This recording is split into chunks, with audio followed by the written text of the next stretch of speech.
आप देख रहे हैं जन कल्याण एक्सप्रेस न्यूज। पावरलूम मजदूर एक सप्ताह से अपनी मांगों को लेकर हड़ताल पे हैं, लेकिन अभी तक मजदूरों को पावरलूम के जो मालिक हैं उन्होंने नहीं कोई दिया मजबूत आश्वासन। सिर्फ कहा है कि कुछ दिन बाद बढ़ाने की संभावना है, लेकिन इस बात को लेकर मजदूरों में आक्रोश है और मजदूरों का कहना है कि महंगाई को देखते हुए हम लोगों के खर्चे पूरे नहीं हो पा रहे, जिसको देखते हुए वो लोग हड़ताल पर पहुंचे और उनकी समस्या सुनने के लिए मजदूर यूनियन अध्यक्ष से वार्ता करते हुए। क्या नाम है आपका? मेरा नाम अयूब गाजी है। भारतीय मजदूर संघ से जुड़े हुए हैं। करीबन हमारी यूनियन के 20-21 साल चलते हुए हो गए और ये जो हड़ताल हुई है ये इन सरमायादारों ने जो एग्रीमेंट करते हैं ये 1.5 साल का, उससे भी ये पीछे हटकर 3-4 महीने में इन लोगों ने खींच दिए। मजदूरों ने बीच में इनसे कहा, अध्यक्ष जी ने भी हमारे कहा, इनसे इन्होंने कहा ठीक है जी 1 महीना हमें और टाइम दे दीजिए आप। उसके बावजूद 1 महीना टाइम देने के बाद फिर इन्होंने कह दिया जी हमें 10 दिन का टाइम और दे दीजिए। उसके बाद जब बात नहीं बनी तो ये निर्णय लिया गया और मजदूर जो आपने एक हफ्ते से की है, क्या रीजन है इसका? थोड़ा विस्तार में बताइए। इसलिए आप हड़ताल कर रहे हैं? इसलिए हड़ताल कर रहे हैं क्योंकि हम अब चाहते हैं कि हमारे रेट बढ़ाए जाएं। जिस विस्तार से उनसे बात चलती है कि हर साल वो यानी कि 18 महीने बाद रेट बढ़ाते हैं हमारे, तो उन्होंने कहा था हम रेट बढ़ा देंगे। रेट नहीं बढ़ाए इन लोगों ने। इस विस्तार पे हमारी हड़ताल चल रही है। वो हमारे रेट बढ़ा दो, मजदूर जाने तैयार है काम करने। क्या नाम है आपका? सुनील कुमार माहौर कोरी। आज जो सब लोग लगातार एक हफ्ते से हड़ताल कर रहे हैं, मुरादनगर के मजदूर, पावरलूम के जो मजदूर हैं, क्यों है हड़ताल पर? क्या रीजन है इस हड़ताल का? इसका हड़ताल का रीजन ये है कि पहला हमारा 1 साल में रेट बढ़ रहा। इन बनियन ने कहने भी 1 साल तो बहुत जल्दी आ जाता है, तुम 1.5 साल का कर दो जी।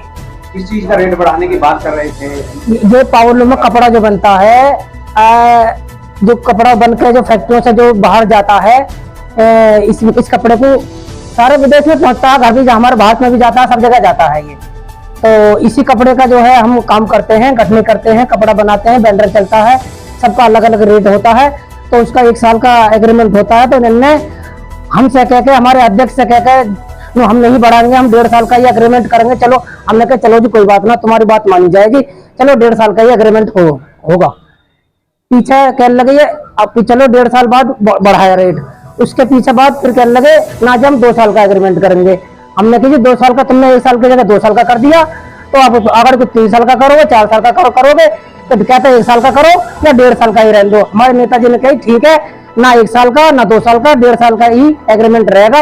अब इन्होंने ये कह दी कि अब हम बढ़ाएंगे ही नहीं। अब तुम ये बताओ, 1.5 साल के ऊपर 2-3 महीना और हो गए, 2 साल होने वाली है। अगर जो रेट नहीं बढ़ेगा तो मजदूर क्या करेगा? आप किस रेट पे काम करते हैं या मजदूरी पे काम करते हैं? पीस रेट भी है और गठनी का हिसाब भी है। पीस रेट चद्दर का हिसाब है। किसी चद्दर का रेट 8 रुपए चद्दर है, किसी चद्दर का रेट जो भारी है उसका 10 रुपए चद्दर है। अब उसका चद्दर का यही चाहते हैं कि पूरे साल का साल 10 रुपए, 10वें साल मतलब रेट ना बढ़े, 10 का 10 का रेट रहेगा। अगर को बढ़ा ही ना, महंगाई बढ़ती जा रही है, टमाटर, तेल, चीनी, जो इनका रेट बढ़ता है तो हमारा क्यों नहीं बढ़ेगा? हमारा बढ़ना चाहिए। तो इन्होंने तो ये कह दी कि मजदूर को मार लो, उन्हें अत्याचार कर लो, रेट मत बढ़ाओ। अगर किसी वजह से हमारे मुरादनगर में निजाम चौधरी, वहाब चौधरी, इनका परिवार नहीं होता तो मुरादनगर में मजदूरों का पतन ही हो जाता, पतन निश्चित था। तो अब भी जो थोड़ा बहुत जो कितने घंटे जो है ड्यूटी करते हैं? कारीगर 12 घंटे ड्यूटी करते हैं, हम 16 घंटे ड्यूटी करते हैं। क्यों? हमारा है गठनी के साथ तो महीना बंदी, तो हमारी तो है कि हम सुबह 6 बजे आ जाए, चाहे 10 बजे तक करें या 12 बजे तक करें। ये हमारा तो 12-16 घंटे का काम है जी। कारीगर का 10-12 घंटे का काम है, कारीगर का 12 घंटे का काम है। तो भी आपको क्या आश्वासन मिला सीट लोगों की तरफ से? मुझे आप बढ़ाते बहुत टाइम हो गया, अब हम बढ़ाएंगे नहीं। अब हमारा मंदा चल रहा है। इनका मंदा जो है 12 साल तक मंदा ही रहता। कितना ही एक जगह 4 फैक्ट्री बन जाए, 10 के बन जाए, लेकिन इनका मंदा ही रहता। मजदूर के लिए मंदा ही रहता। बिजली का बिल बढ़ जाओ, इनके कोई दिक्कत नहीं, सूद पैसा बढ़ जाओ, उसके लिए कोई दिक्कत नहीं है। लेकिन आज जब मजदूर का नंबर आवे, हमारा तो मंदा हो गया, हमारा तो चड्डी उतर गई, हमारे तो बलियान उतर गया। हम तो तुम्हारे साथ में तुम मशीन लगा कर देखो क्या होता है। हमारे अध्यक्ष जी से कहना है, अरे हमारे अध्यक्ष जी तो मशीन लगाते नहीं, चलाते नहीं थे। इनसे क्या पूछे, मशीन तुम चलाते हो, तुम्हें पता है क्या हिसाब है? हमें पता है क्या हिसाब है, तुम्हारा हर साल के एक फैक्ट्री बन जावे। अरे हम मजदूर को तुम दो पैसा बढ़ाने में। लोगों की तरफ से मजदूरों को क्या फैसिलिटी है, जो पावर लूम लगी हुई है उनको क्या फैसिलिटी मिली? कोई फैसिलिटी नहीं है मजदूरों के लिए, कोई फैसिलिटी नहीं है। इनमें थोड़े बहुत फैसिलिटी है जो हमारे माननीय निजाम चौधरी, पीएफ वगैरह आपको मिलता है? जो थोड़ा बहुत नहीं, कुछ नहीं, जो बोनस हमारे मजदूरों का आता है वो भी नहीं, वो भी कुछ भी नहीं है। थोड़ा बहुत जो हमारे निजाम चौधरी करवाते हैं वो है, क्या फैक्ट्री से नहीं? कुछ भी नहीं है, कुछ भी नहीं है। क्या नाम है भैया आपका? कुछ मेरा नाम धर्मनाथ है। जी जी बताइए क्या कहना चाह रहे थे अभी? मैं ये कहना चाहता हूँ कि 12 घंटे एक कारीगर काम करता जी। है, मजदूर मशीन चलाने वाले कारीगर बुनकर मजदूर हैं। तो जी 12 घंटे के दौरान कंपनी के अंदर कोई एक फैक्ट्री के कारीगर चाय तक नहीं मिलती है।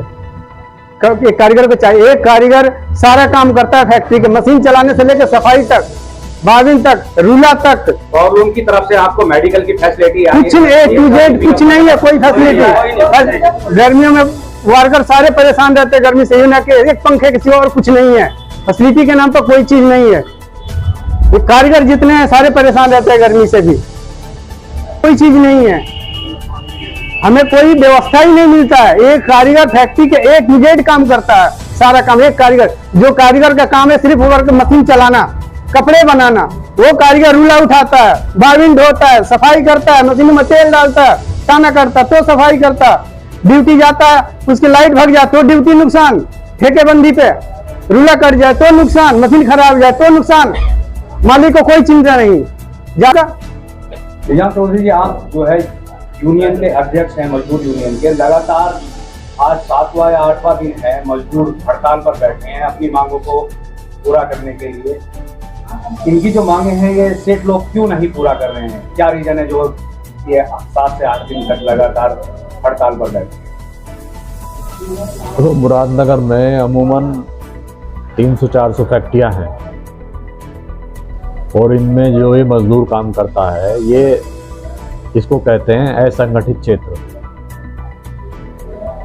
तो ये संगठित मजदूर नहीं है, जिसकी वजह से यहाँ श्रम कानूनों का पूरा उल्लंघन होता है। यहाँ ESI, PF, फंड, बोनस, भत्ता, वर्दी, यहाँ तक कि किसी भी फैक्ट्री में हाजिरी रजिस्टर तक नहीं है। एक मजदूर यदि 20 साल से 25 साल से किसी फैक्ट्री में काम कर रहा है और कोई हादसा हो जाए, वो मर जाए, तो उसका कोई रिकॉर्ड ये नहीं है कि ये यहाँ काम करता है फैक्ट्री में। इस चीज़ तक का रिकॉर्ड नहीं है। तो श्रम कानूनों का उल्लंघन मुरादनगर में यहाँ लेबर इंस्पेक्टर, लेबर कमिश्नर आँख मूंदे पड़े हैं, उनको देखना चाहिए और लेबर कानून यहाँ लागू होने चाहिए। इसी वजह से यहाँ का जो मजदूर है वो बेचारा परेशान है। असंगठित होने की वजह से छोटी छोटी फैक्ट्रियाँ हैं। अब यहाँ लोकल स्तर पर हम लोग ने एक यूनियन बनाई हुई है। यहाँ जितने कारखाना मालिक सरमाएदार हैं, हम उनसे इनके हर साल रेट बढ़वाते हैं। जो इस बार इनका समय पूरा हुए लगभग 3 महीना हो गया, जिसकी वजह से ये मजदूर हड़ताल पर गए। अभी उन लोगों से वार्ता चल रही है, जैसे ही वार्ता समाप्त होगी तो कोई ना कोई हल निकल करके आएगा।